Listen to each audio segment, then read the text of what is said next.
இவர் வந்த வரத்துல மரத்தை வெட்டின அந்த 32 வயதுடைய நபரை போட்டு அடி அடி அடின்னு அடிச்சு மயங்கி விழுகிற அளவுக்கு அடிச்சு போட்டாரு.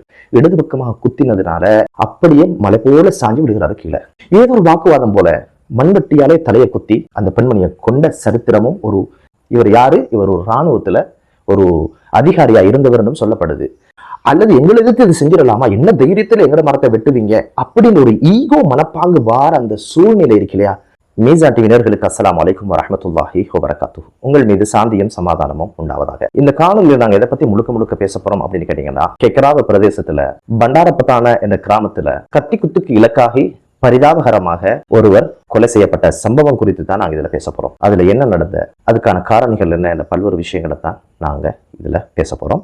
எங்களுடைய சேனலை இதுவரைக்கும் யாரெல்லாம் சப்ஸ்கிரைப் பண்ணலையோ அவங்களுடைய சேனலை சப்ஸ்கிரைப் பண்ணி வைங்க. எங்களுடைய பயனுள்ள காணொலிகள் உங்களை வந்து சேரும். இந்த சம்பவம் குறித்து தேடி பார்த்ததுல அங்குள்ளவங்கள்ட்ட விசாரிச்ச வகையில இதுல என்ன நடந்த அப்படின்னு ஒரு விஷயத்த நான் அவங்களோட ஷேர் பண்ணிக்கிறதுக்கு முதல், அதை சொல்றதுக்கு முதல், அதுல இருக்கிற ஒரு 4 கேரக்டர் சம்பந்தமாக நான் அவங்களுக்கு தெளிவுபடுத்துறேன். முதல்ல கத்திக்குத்துக்கு இலக்கானவர் பண்டாரப்பத்தான் என்ற கிராமத்தை பூர்வீகமாக கொண்டவர்.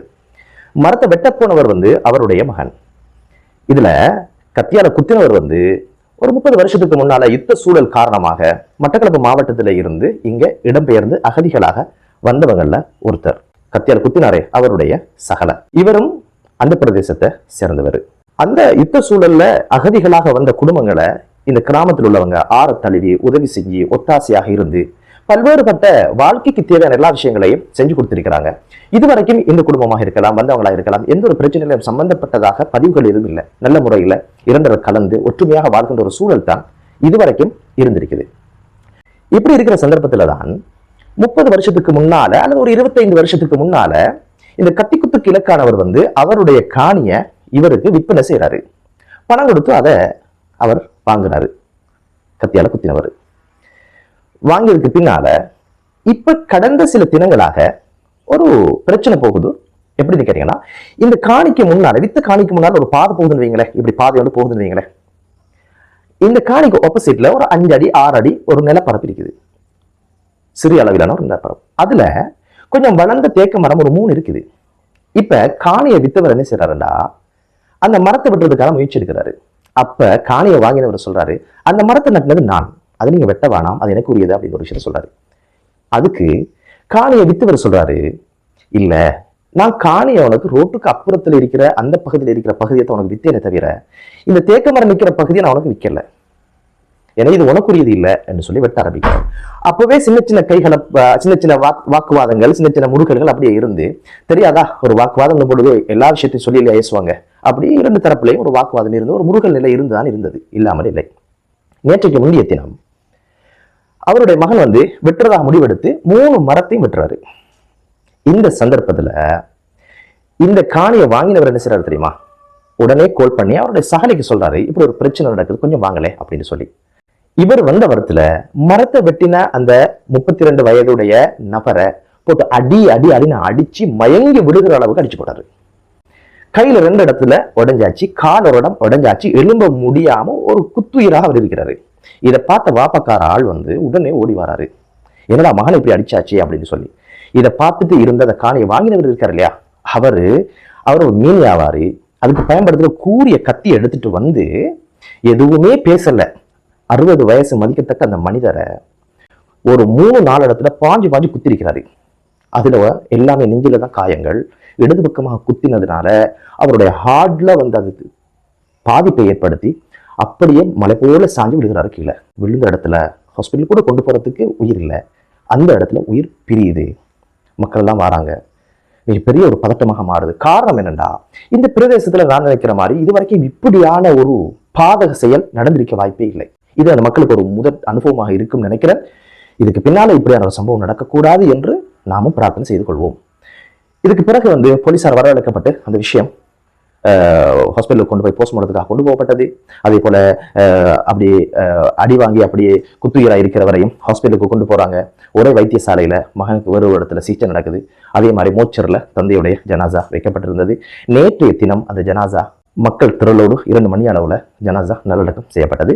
2 பேர் கைது செய்யப்பட்டாங்க. இங்க எல்லாரும் சொல்ற ஒரு விஷயம்தான், இப்படி ஒரு உட்பூசல் இருந்ததுதான். வாய்த்தக்கங்கள் இருந்ததுதான். ஆனா இவ்வளவு தூரம் போறதுக்கான காரணத்தை எல்லாரும் சொல்லும்போது சொல்றாங்க, அந்த வந்தவர் இப்படி அடிக்க போனதுனாலதான் நடந்த, அப்படி ஒரு சண்டை நடக்கலன்னா இதே ஒரு வகையில ஷேப்பா போயிருக்க வாய்ப்பு இருக்கு அப்படின்னு சொல்றாங்க. என்ன காரணம்? இவர் ஏன் அப்படி அடிச்சார்? இவர் யாரு என்று தேடி பார்த்ததுல இவர் ஓட்டமாவடி பிரதேசத்தை சேர்ந்தவர். அவர் இப்பதான் அந்த பிரதேசத்துக்கு வந்து ஒரு 15-20 நாள் ஒரு தோட்டம் எடுத்து ஒரு வீடு வாங்கி அங்க இப்பதான் குடியேறி இருக்கிறாரு. கொஞ்சம் யோசிச்சு பாருங்க, ஒரு ஊருக்குள்ள வாரவர் இப்படியான ஒரு செயலை செஞ்சிருக்கிறதுன்றது வந்து ஒரு கொலைக்கு காரணமாக இருக்குன்னு பேசுற அளவுக்கு இருக்குது. இவர் யாரு? இவர் ஒரு இராணுவத்துல ஒரு அதிகாரியா இருந்தவர் என்றும் சொல்லப்படுது. பாருங்க, ஒரு சகல கோட்பனை சொன்னாருன்றதுக்காக இந்த இடத்துல இப்படியா மிருகத்தனமான ஒரு செயலை செஞ்சதுனால சகல பார்த்தாரு, நமக்காக இவ்வளவு பெரிய வேலை செஞ்சவன் நம்ம வீட்டுக்குள்ள சும்மா இருக்கிறதா, அவனுக்கு ஏதோ ஆபத்து நடந்துருமோ என்று பயந்து அவரும் கத்தி எடுத்துட்டு வந்து குத்திருக்கலாம். எனது பார்வை அப்படித்தான் இருக்குது. ஏன்னா நமக்காக ஒருத்தன் ஒரு வேலை செஞ்சிருக்கிறான்டா, நம்ம அதை விட பெரிய வேலை செய்யணும் இல்லையா? அதுதான் மனித மனோநிலை. இப்படியான ஒரு விஷயம் வந்து நடந்தது வந்து இந்த பிரதேசங்கள்ல ஆங்காங்கே அவ்வப்போது நடக்கிற ஒரு விஷயம். காடகஸ்திகிரிய பிரதேசத்துல எடுத்து பார்த்தா ஒரு வருஷத்துக்கு முன்னால நினைக்கிறேன், ஒரு பெண்மணி வயலுக்கு போயிருக்கிற தண்ணி திருப்புறதுக்கு. அதே நேரம் பக்கத்து வயல்கார ஒரு இளைஞரும் அங்க போயிருக்கிறாரு. ஏதோ ஒரு வாக்குவாதம் போல மண்வெட்டியாலே தலையை குத்தி அந்த பெண்மணியை கொண்ட சரித்திரமும் ஒரு கசப்பான ஒரு விஷயமா அங்க நடந்திருக்குது. அதுக்கு கொஞ்சம் வருடங்களுக்கு முன்னால ஹொரோபத்தான பிரதேசத்துல ஒரு காணிலை எல்ல பிரச்சனை வந்ததுனால வாக்குவாதம் வந்து ஒரு இளைஞனை ஒரு குடும்பஸ்தர் என்ன செய்யறாருண்டா கொள்றாரு. கொண்டவர் அவர் சொந்த ஊருக்கும் யாருக்கும் தெரியாம போய் மன உளைச்சல்ல ஒரு நாவ மரத்துல ஒரு குளத்துல போய் கைத்தை போட்டு அவர் தற்கொலை செஞ்சு கொண்டாரு. இங்க பாருங்க, நாங்க நினைப்போம் ஒரு மரத்துக்காக ஒரு உயிரை கொண்டானா, ஒரு நிலத்துக்காக ஒரு உயிரை கொண்டானா, அல்லது ஒரு ஒரு இயற்கையாக கிடைக்கிற சல்லியே இல்லாமல் கிடைக்கிற ஒரு நீர் இதுக்காக உயிரை கொண்டானா? இல்ல, இதுகளுக்காக மனுஷன் உயிரை கொள்ளல. என்ன காரணம்டா, உண்மையிலே இந்த சந்தர்ப்பங்கள்ல ஏற்படுகின்ற மனோநிலை மாற்றம் தான் மனிதனை கொல்ல தூண்டுதே தவிர இந்த மரமோ அல்லது நீரோ அல்லது காணி இல்லையோ பிரச்சனை கிடையாது. இதோட நிறைய நட்டங்களை மனுஷன் பார்த்திருப்பான். அதுக்காக மனுஷன் கொல்ல நினைக்கிறது இல்லை, தற்கொலை செய்ய நினைக்கிறது இல்லை. ஆனா இங்க நடக்குதுன்னு கேட்டா, அந்த இடத்துல ஏற்படுகின்ற மனோநிலை மாற்றம், அளவுக்கு அதிகமான கோபம், ஈகோ, நானா நீயா, என்ன எதிர்த்து பேசுவாயா, நீ எங்கிருந்து வந்தவன், அல்லது எங்களை எதிர்த்து இது செஞ்சிடலாமா, என்ன தைரியத்துல எங்கட மரத்தை வெட்டுவீங்க அப்படின்னு ஒரு ஈகோ மனப்பாங்கு வார அந்த சூழ்நிலை இருக்கு இல்லையா, அதை மனிதன் கடந்து போறதுல இருக்கிற மிகப்பெரிய வாழ்க்கை தத்துவம் தான். அந்த இடத்துக்கு கடந்து போக தெரியாதவர்கள் தான் இப்படியான ஒரு துரதிஷ்ட நிலைக்கு போறாங்க என்று உளவியல் சொல்லுது, இஸ்லாம் சொல்லுது. சொல்ல எப்படி அழகா விளங்கப்படுத்துறாங்கடா. உண்மையான வீரன் யாரு தெரியுமா? மக்களோட சண்டையிட்டு மக்களோட மல்லுக்கு நின்று தன்னுடைய பலத்தை காட்டுறவன் அல்ல.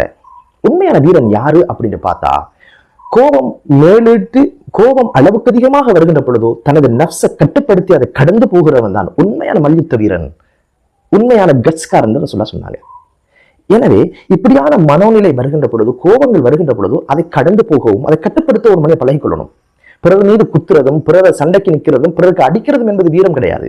அதை கட்டுப்பாட்டோட வச்சு செல்ஃப் கண்ட்ரோலை வச்சு அதை பத்திரமாக பக்குவமாக கடந்து செல்கிறவன் தான் உண்மையான வீரன். காரணம் என்னண்டா, அந்த கோபம் இருக்கு இல்லையா, அந்த கோபம் மனிதனுக்கு முகந்ததல்ல, சமூகத்துக்கு முகந்ததல்ல, உயிர்களுக்கு முகந்ததல்ல என்பது இஸ்லாத்தினுடைய பார்வை.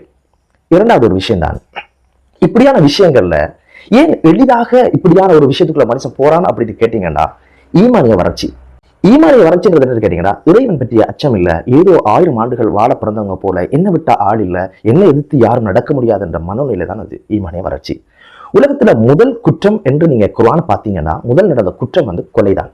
ஆதம் அலைஹிஸ்ஸலாத்துடைய 2 மகன்கள், ஒரு மகனை கொல்ற சந்தர்ப்பம் தான் முதலாவது உலகத்தில் ஏற்பட்ட முதல் குற்றமும் அது கொலை சார்ந்த ஒரு குற்றமும். இந்த சந்தர்ப்பத்துல இந்த கொலையுண்ட மனிதர் சொன்ன ஒரு வார்த்தையே குர்ஆன் சொல்லுது. எப்படின்னா, என்னை கொல்லுவதற்கு நீ கரம் நீட்டலாம், ஆனால் நான் உன்னை கொல்லுவதற்கு நான் எந்த ஒரு முயற்சியும் எடுக்க மாட்டேன். காரணம், இன்னி அஹாஃப் அல்லாஹ் ரப்பல் ஆலமீன், நான் படைப்பாளன் அல்லாஹ்வை அஞ்சுகிறேன். இது ஒரு ஈமானிய பக்குவம். எனவே இப்படியான விஷயங்கள்ல ஒரு மனிதன் இறைவனை அஞ்சி இறைவனுடைய ரூஹை மனிதனுக்குள் ஊதிருக்கிறான், அதை மதிக்க வேண்டும். பிரச்சனைகள் இன்று வரலாம், நாளை போகலாம். இன்று பகைவனாக இருப்பவன் நாளை நண்பனாக மாறலாம், இன்று நண்பனாக இருப்பவன் நாளை பகைவனாக மாறலாம் என்ற ஒரு நிதர்சனத்தோட பயணிக்கின்றவர்களாக நாங்க மாறணும். எனவே இது போன்ற இறுக்கமான மனிதனை மிஞ்சுகின்ற இந்த கோபம் வருகின்ற இந்த சந்தர்ப்பங்களிலே நாம் இறைவனை அஞ்சி அந்த கோபத்தை கட்டுப்படுத்தி விழிக்கவர்களாக மௌனிகளாக இருந்து, எந்த இடத்துல நமக்கு பிரச்சனைக்கான வழிகள் இருக்கிறதோ அந்த இடங்களில் நாம் சம்பவிக்காமல், சந்தர்ப்பங்களை நாங்கள் உருவாக்கி கொள்ளாமல் தவிர்த்து நடப்பதுதான் உகந்தது. இந்த இன்சிடென்ட்லையும் அதுதான் நடந்திருக்குது. மரத்துக்காகவோ நிலத்துக்காகவோ மனிதன் இப்படியான ஒரு சண்டைக்குள்ள போறதில்ல. அந்த சிச்சுவேஷன்ல ஏற்படுகிற மனமாற்றம், ஒரு வகையான ஈகோ, ஒரு வகையான கோபம், ஒரு வகையான வேகம் இவைகளுக்கு காரணமாக அமைகிறது. எனவே இது போன்ற சந்தர்ப்பங்கள்ல பக்குவமாக நடந்து இதுக்கு பின்னால் இருக்கின்ற காரண காரியங்களை எளிதாக நாம் கடந்து செல்ல வேண்டும். இப்போதைக்கு அங்கு ஒரு பதட்டமான சூழல் இருப்பதை உணர முடிகிறது. பாதுகாப்பு பிரிவினர்கள் அங்கு குவிக்கப்பட்டிருக்கின்றார்கள். காரணம் என்னன்னா, ஏதாவது கிராமத்து மக்களால் ஏதாவது அசம்பாவம் நடந்துருமோ என்ற ஒரு விஷயம் நிச்சயமாக நடக்க வாய்ப்பில்லை. யாராக இருந்தாலும் உயிர். எனவே நடந்து முடிந்ததாக இருக்கட்டும். ஒற்றுமையாக நாம் இதுக்கு பின்னால் சட்ட ரீதியாக என்ன விஷயங்கள் நடக்கணும் அவைகளுக்கு மட்டும் முக்கியத்துவம் கொடுப்போமாக.